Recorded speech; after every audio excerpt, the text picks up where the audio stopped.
The Polar Express. On Christmas Eve, many years ago, I lay quietly in my bed. I did not rustle the sheets. I breathed slowly and silently. I was listening for a sound a friend had told me I'd never hear, the ringing of Santa's bells. There is no Santa, my friend had insisted, but I knew he was wrong.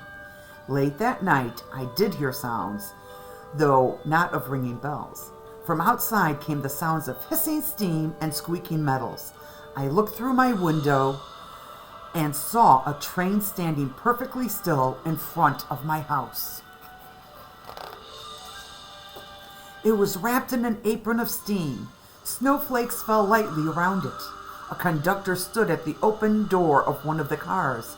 He took a large pocket watch from his vest, then looked up at my window. I put on my slippers and my robe. I tiptoed downstairs and out the door. "All aboard!" the conductor cried. I ran up to him.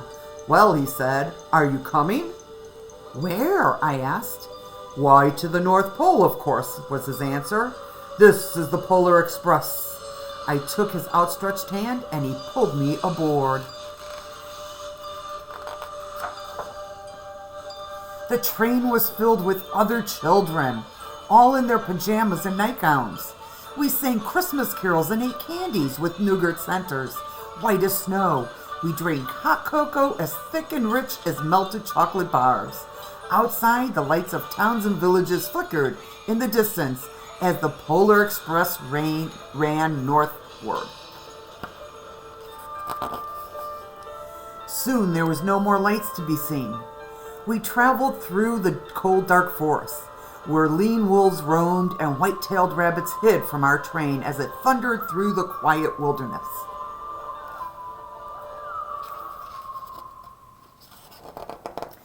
We climbed mountains so high, it seemed as if we scraped the moon. But the Polar Express never slowed down.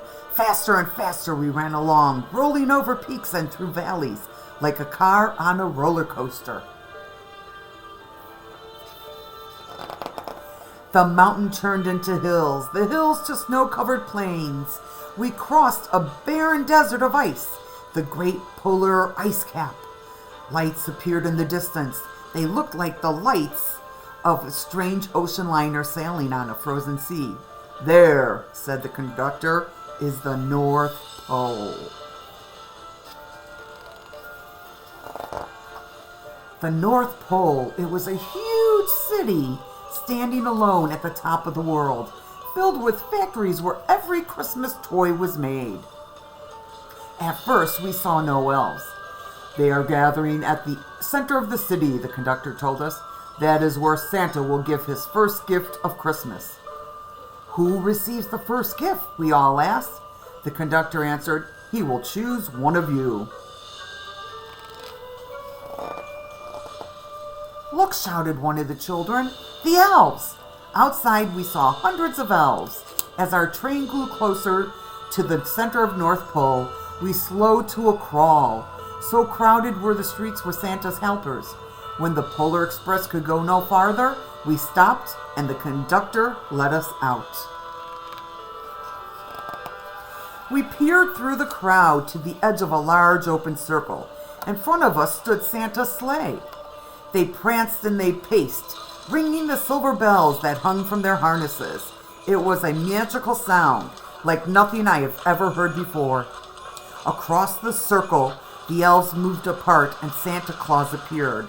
The elves cheered wildly. He marched over to us and pointing to me, he said, "Let's have this fellow here." He jumped into his sleigh. The conductor handed me up. I sat on Santa's knee and he asked, "Now, what would you like for Christmas?" I knew that I could have any gift I could ever imagine. But the thing I wanted most for Christmas was not inside Santa's huge bag. What I wanted more than anything else was one silver bell from Santa's sleigh. When I asked, Santa smiled. Then he gave me a hug and told an elf to cut a bell from the reindeer's harness. The elf tossed it up to Santa. He stood holding the bell high above him and called out, "This is the first gift of Christmas."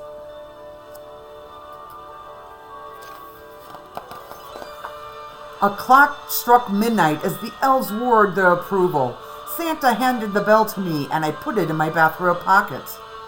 The conductor helped me down from the sleigh, and Santa shouted out the reindeers' names and cracked his whip. His team charged forward and climbed into the air. Santa circled once above us, then disappeared into the cold, dark polar sky. As soon as we were back inside the Polar Express, the other children asked to see the bell. I reached into my pocket, but the only thing I felt was a hole. I had lost the silver bell from Santa Claus's sleigh. "Let's hurry outside and look for it," said one of the children, but the train gave a sudden lurch and started moving. We were on our way home.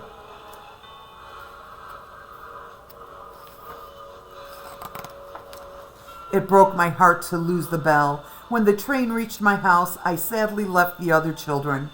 I stood at my doorway and waved goodbye. The conductor said something from the moving train, but I couldn't hear him. "What?" I yelled out. He cupped his hands around his mouth. "Merry Christmas!" he shouted. The Polar Express let out a loud blast from its whistle and sped away. On Christmas morning, my little sister Sarah and I opened our presents. When it looked as if everything had been unwrapped, Sarah found one last small box behind the tree. It had my name on it. Inside was the silver bell. There was a note. "Found this on the seat of my sleigh. Fix that hole in your pocket. Signed, Mr. C." I shook the bell. It made the most beautiful sound my sister and I ever heard. But my mother said, "Oh, that's too bad." "Yes," said my father, "it's broken." When I had shaken the bell, my parents had not heard the sound. At one time, most of my friends could hear the bell, but as the years passed, it fell silent for all of them. Even Sarah found one Christmas that she could no longer hear its sweet sound. Though I've grown old, the bell still rings for me, as it does for anyone who truly believes. The end.